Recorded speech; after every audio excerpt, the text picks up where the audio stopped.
In today's video, I'm going to teach you how to use merge tags Mailchimp.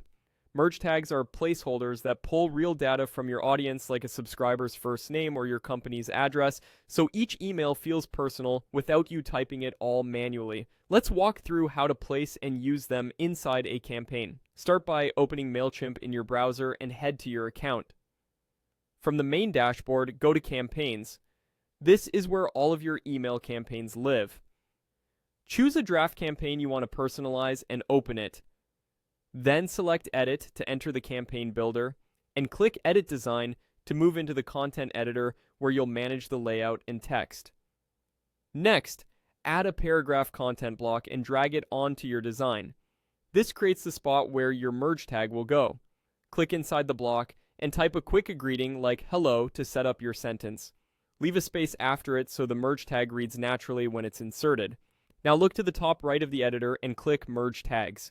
You'll see a menu of categories that organize the types of data you can insert. Member data includes information about your subscribers, such as first name, last name, email address, and more. List data pulls details about your audience, like your default from name or contact information you've set for the list. List links includes handy links like unsubscribe, update profile, and view in browser. Social sharing gives you merge tags for sharing options, while social profile relates to social profile information if you've enabled those features. Content helpers cover things like the current date or other dynamic content elements. To personalize a greeting, choose member data and select the first name option. Mailchimp will insert a merge tag into your text, which looks like a code snippet. When your email sends, that tag will be replaced with each subscriber's name. So, hello becomes hello Alex or hello Sam.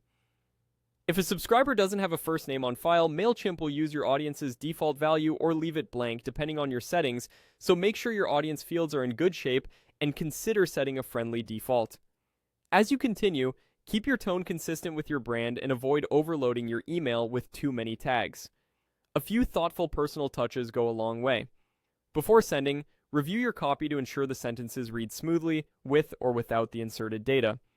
That's it. You've learned how to navigate to your campaign, open the design, place a text block, and insert the right merge tags to personalize your email content with confidence.